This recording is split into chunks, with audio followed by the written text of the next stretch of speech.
Bismillah, alhamdulillahi wahda, wassalatu wassalamu ala rasulillah. La dernière fois, nous avons parlé de la première règle concernant les attributs d'Allah Azza wa Jal, qui est que les attributs d'Allah sont tous des attributs de perfection et qu'il n'y a rien dans ces attributs-là qui soit à caractère imparfait, sous quelque forme que soit cette imperfection-là. Donc, tous les attributs d'Allah Azza wa Jal, tous sans exception, sont tous des attributs de perfection. Et on ne leur trouve aucun caractère imparfait sous quelque forme que soit cette imperfection-là. Donc, quel que soit l'aspect qu'on considère, ces attributs-là d'Allah Azza wa Jal sont tous parfaits. Le Cheikh Rahimallahu Ta'ala nous dit que cette règle-là est attestée par le Coran et la Sunna, par notre raison et par la fitra qui est la prime nature. Ainsi, les attributs sont de 3 catégories. Une première catégorie qui concerne les attributs qui ont un caractère parfait sous toutes ses formes. Et donc, ce sont des attributs qui sont annexés à Allah Azza wa Jal. Une deuxième catégorie qui sont des attributs d'imperfection absolue, qui, quel que soit l'aspect qu'on considère, sont imparfaits. Du coup, ce sont des attributs qu'on ne peut aucunement utiliser pour Allah subhanahu wa ta'ala. La troisième catégorie est la catégorie des attributs qui, suivant un aspect, peuvent être parfaits et concernant un autre aspect, ils peuvent être imparfaits. Dans ce cas-là, il ne nous est pas permis de les attribuer à Allah Azza wa Jal de façon absolue, ni de les nier de façon absolue. Dans le cas où ils sont considérés parfaits, il est permis de les attribuer à Allah Azza wa Jal à condition qu'il se les soit attribué lui-même. En effet, ces attributs-là ont un caractère parfait lorsqu'ils sont opposés à ceux qui traitent Allah Azza wa Jal par quelque chose de semblable. Je m'explique. Ainsi, par exemple, quand il y a des mécréants qui rusent ou trompent ou complotent contre Allah Azza wa Jal, le fait que Allah subhanahu wa ta'ala puisse se défendre en leur rendant l'appareil, donc c'est-à-dire en faisant usage de la ruse ou du complot, cela est une perfection, puisque cela démontre qu'Allah Azza wa Jal a la capacité de se défendre par un moyen similaire ou même supérieur. En dehors de cette situation-là, ces attributs sont caractérisés par l'imperfection.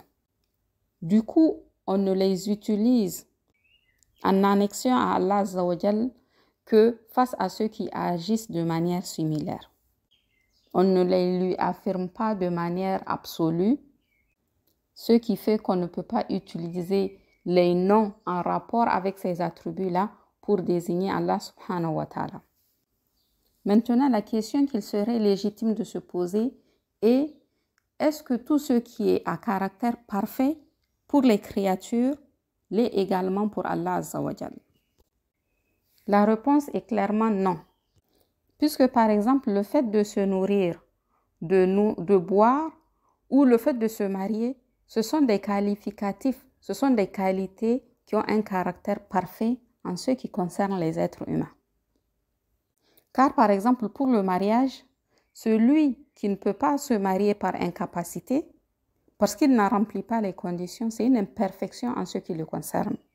Par contre, ces attributs-là pour Allah Azza wa Jal sont impossibles et constitueraient une imperfection. Or, Allah subhanahu wa ta'ala n'a aucun attribut d'imperfection. Il est exempt de cela et il est bien au-delà de tout ça.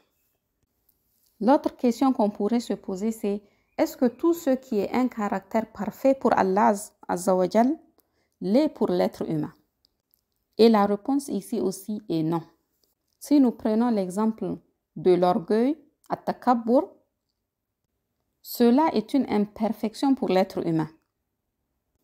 Car l'être humain étant imparfait, comment peut-il s'enorgueillir? Comment peut-il se vêtir de l'habit de l'orgueil? C'est une interdiction formelle en ce qui le concerne. Or, dans le droit d'Allah Azza wa Jal, l'orgueil, at-takabbur, est une perfection, car al-mutakabbir est un des noms d'Allah qu'il a cité subhanahu wa ta'ala dans le Coran, dans le verset هو الله الذي لا إله إلا هو الملك القدوس السلام المؤمن المهيمن العزيز الجبار المتكبر سبحان الله عما يشركون. التكبر dans la langue arabe c'est al-imtina, c'est le fait de s'abstenir d'une chose, de rejeter une chose ou de s'éloigner d'une chose. Qatada, rahimahullah ta'ala, a dit, c'est celui qui va repousser de lui tout ce qui fait partie du mal. Il est au-dessus de tout ce qui est imparfait. Donc, Allah Azza wa Jal s'enorgueillit de l'imperfection. Il se met au-dessus de toute imperfection. C'est ça la signification de Al-Mutakabbir.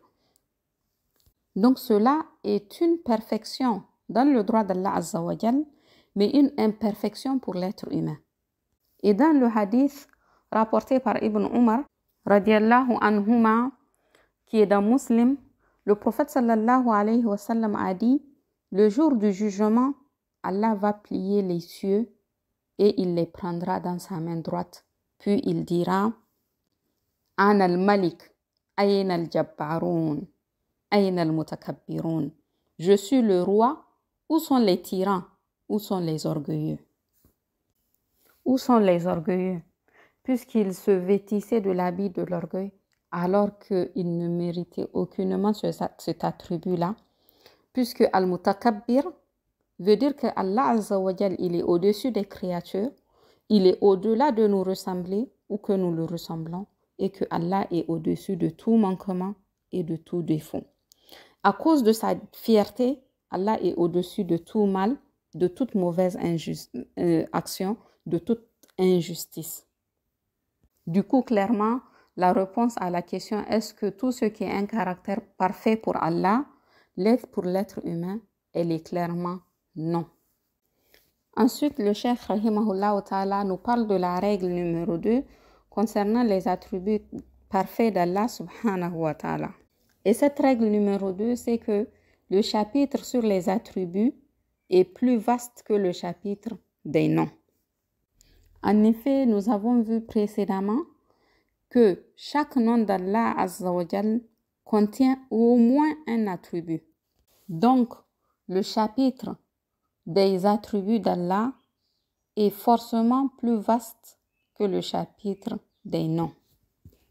Et aussi, parmi les attributs d'Allah subhanahu wa ta'ala, il y a ceux qui se rattachent aux actes d'Allah, qui concernent les actes d'Allah.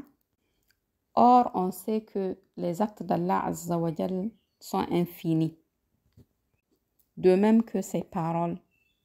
Donc, le chapitre des attributs est plus vaste que le chapitre des noms. En ce qui concerne les paroles d'Allah Azza wa Jal, Allah nous dit dans le Coran, dans un verset de la sourate Luqman, que les paroles d'Allah n'ont pas de limite. ولو أن ما في الأرض من شجرة أقلام والبحر يمده من بعده سبعة أبحر ما نفدت كلمات الله إن الله عزيز حكيم. Même s'il y avait sur terre autant de calame que d'arbres, et que l'océan serait de l'encre où confluèrent 7 autres océans, les paroles d'Allah ne s'épuiseraient pas. Allah est omniscient et infiniment sage. Donc cela nous prouve que les paroles d'Allah n'ont pas de limite. Parce que même si on se mettait à transformer tous les arbres que contenait la terre en instruments d'écriture, et qu'à l'océan qu'on a, on rajoutait 7 autres océans, les paroles d'Allah ne s'épuiseraient pas. Le cheikh rahimahullah ta'ala nous donne des exemples parmi les attributs d'Allah subhanahu wa ta'ala, comme al-maji, l'arrivée, waja'a rabbuka wal malaku saffan saffa, ton Seigneur arriva. Parmi les attributs d'Allah, il y a la venue al-ityan, هل ينظرون إلا أن يأتيهم الله في ظلل من الغمام والملائكة وقضي الأمر وإلى الله ترجع الأمور. Qu'attend-il si ce n'est qu'Allah vienne à l'ombre des nuées?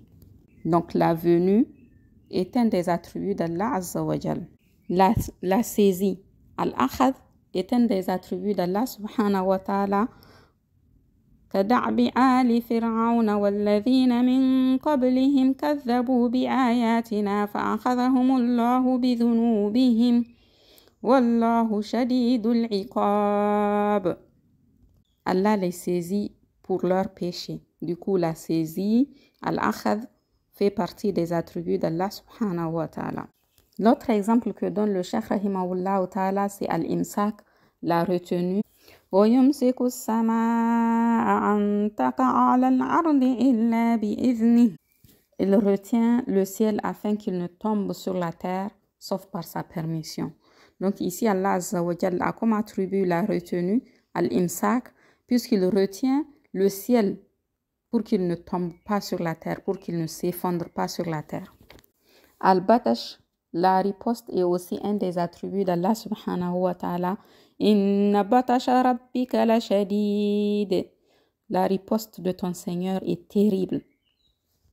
La volonté, al-irada, est un des attributs d'Allah subhanahu wa ta'ala. Yuridu Allahu bikumul yusra wa la yuridu bikumul usra. Allah veut la facilité pour vous, mais il ne veut pas pour vous la difficulté. Dans un hadith, le prophète sallallahu alayhi wa sallam nous a dit aussi que la descente au ciel de ce bas monde est un des attributs d'Allah subhanahu wa ta'ala, bien sûr d'une descente qui sied à sa grandeur et à sa majesté. Notre Seigneur descend au ciel de ce bas monde. C'est un hadith qui est rapporté par Bukhari et Muslim. Donc on voit ici que tous ces attributs-là, la saisie, la retenue, la volonté, la riposte, sont tous des attributs, des actes qui sont propres à Allah subhanahu wa ta'ala, qui sont cités dans le Coran, mais aussi dans le hadith. Et ces deux-là, donc le Coran et le hadith, la sunna du prophète sallallahu alayhi wa sallam, sont les deux seuls moyens que nous avons à disposition pour connaître les noms et les attributs d'Allah subhanahu wa ta'ala. Donc on qualifie Allah par ces attributs-là. De la même manière qu'il se les ait attribués dans le Coran ou que le prophète sallallahu alayhi wa sallam les lui a attribués dans la sunna, mais on ne le nomme pas par ceci. Donc on n'utilise pas les noms correspondant à ces attributs-là pour nommer Allah Azza wa Jal.